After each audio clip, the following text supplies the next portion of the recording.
தென்னாடுடைய பெரியவா போற்றி, என் நாட்டவர்க்கும் இறைவா போற்றி. சர்வஜான் சர்வவியாபி பெரியவா சரணம். மாய பிறப்பருக்கும் பெரியவா போற்றி, மாய பிறப்பருக்கும் பெரியவா போற்றி. அப்பார கண சிந்தும் ஞானது சாத்திருக்கணும் ஸ்ரீ சந்திரசேகரன் படமாமதனும் கலியுதம் காட்சிமணி யூடியூப் சேனல் பிரத்யேகமாக பிரிவாண்ட பக்தருக்கு ஏற்பட்டு கொண்டிருக்கும் அனுபவங்களை ஒவ்வொரு நாளும் ஒரு அனுபவம் ஒரு தலைப்பு. நீங்கள் அடுத்த தலைப்பு 1,00,000க்கு மேலே இருக்கும் கணக்கு பிள்ளையை கேளு. 1,00,000க்கு மேலே இருக்கும் கணக்கு பிள்ளையை கேளு. இது வந்து பழக்கடை தியாகராஜன் அவரோட இன்டர்வியூ. இவர் பழக்கடை தியாகராஜனோட சஷ்டியப்த பூர்த்தி முடிஞ்சு கொஞ்ச நாள் எடுத்து கொஞ்ச நாள் போயிருக்கோம். இவரோட பொண்டாட்டியோட கிளம்பி மகாபெரிவாள தரிசனத்துக்கு போயிருக்காரு.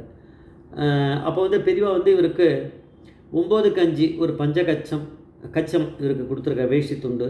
பொண்டாட்டிக்கு வந்து 9 கஜம் மடிசார கொடுத்துருக்கார். ரவிக்கு ஒன்று கொடுத்து பெரியவா அதெல்லாம் அனுகிரகம் பண்ணி அவள் அப்புறம் இதை போய் கட்டின்ட்டு அவள் வேற ஒரு புடவையில் வந்திருப்பாள்ல. பெரியவா சொன்னாலும் இதை போய் கட்டிட்டு வாங்க 2 பேரும் அப்படின்னா 2 பேரும் கட்டின்னு வந்து ஒரு கச்சம் கட்டின்ட்டு அவள் வந்து மடிசார் கட்டிட்டு 2 பேரும் நமஸ்காரம் பண்ணி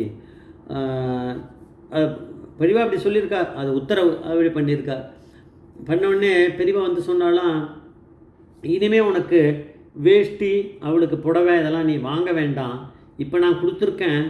இதுக்கு முன்னாடி டன்லப் கிருஷ்ணன் கொடுத்துருக்கான், அவரோட சகோதரர் உங்களுக்கு கொடுத்துருக்கார்.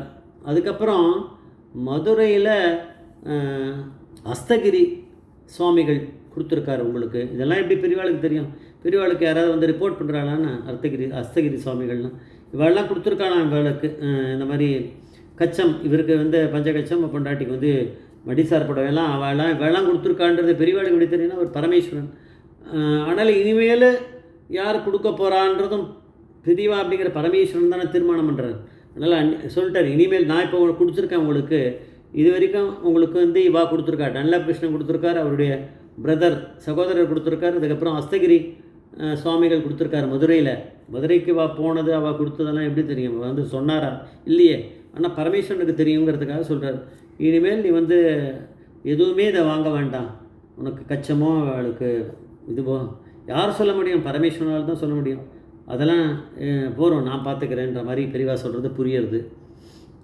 அதுக்கப்புறம் வந்து இவர் வந்து கொண்டு போய் நிறைய இப்போ ஆரஞ்சு வைன் இவர் தான் இந்த வியாபாரமாக தானே பண்ணுறாரு. இது பழக்கடை இது தானே இவர் தியாகராஜன் தானே. அதனால் இவர் வந்து கொஞ்சம் ஆரஞ்சு ஒரு தட்டில் ஒரு கூடையில் ஆரஞ்சு பழம் கொண்டு போனார், கொண்டு போய் சமர்ப்பணம் பண்ணாராம்.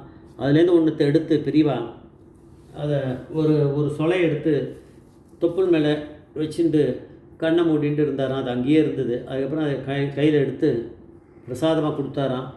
கொடுத்துட்டு இந்தா அப்படின்னு தான் வாங்கிட்டு இருக்கார். அந்த ஆரஞ்சு எதுக்கு கொடுத்தாருன்னு இவருக்கு தெரியாது. அதுக்கப்புறம் போன பிறகு பார்த்தா இவருக்கு வந்து அந்த தடவை ஆரஞ்சு வந்து ரொம்ப கம்மியாக தான் அவருக்கு டேர்ன் ஓவர் வருமா. ஆனால் அந்த வருஷம் பெரியவா கொடுத்ததுலேருந்து டேர்ன் ஓவர் ரொம்ப அதிகமாக இருக்குது. சொல்கிறார், பண்ணக்காடு குப்புசாமி நாயுடு கிட்டேருந்து ஒரு 1.5 லோடு லாரி வந்திருக்கு. லாரியில் ஆரஞ்சு வந்திருக்கு. அதுக்கப்புறம் மற்ற இதெல்லாம் கொஞ்சம் இதெல்லாம் வந்திருக்கு. நல்ல அவருக்கு டேர்ன் ஓவர் நிறைய அது ஆரஞ்சு விற்று அவருக்கு அதனால் வருமானம் நிறைய வந்திருக்கு. இதெல்லாம் வந்த பிறகு பெரியவா கிட்ட வந்து ஒரு வாட்டி போனாராம். அவர் போனபோது பெரியவா கிட்ட வந்து ஆரஞ்சு மூலம் உனக்கு வருமானம் எவ்வளோ வந்தது? பெரியவா தான் அந்த தொப்புளில் ஒரு ஆரஞ்சு சொலையை எடுத்துன்னு தான் அப்படி பிரசாதத்தை கண்ண முடின்னு கொடுத்துருக்காரு. அதனால் பெரியவா வந்து அனுகிரகம் பண்ணியிருக்கார். அது அவருக்கு தெரியும், இவருக்கு தெரியல. பெரியவா கேட்டாலாம், உனக்கு ஆரஞ்சில் எவ்வளோ வியாபாரமாக இருக்கும் வருமானம் அப்படின்னாராம்.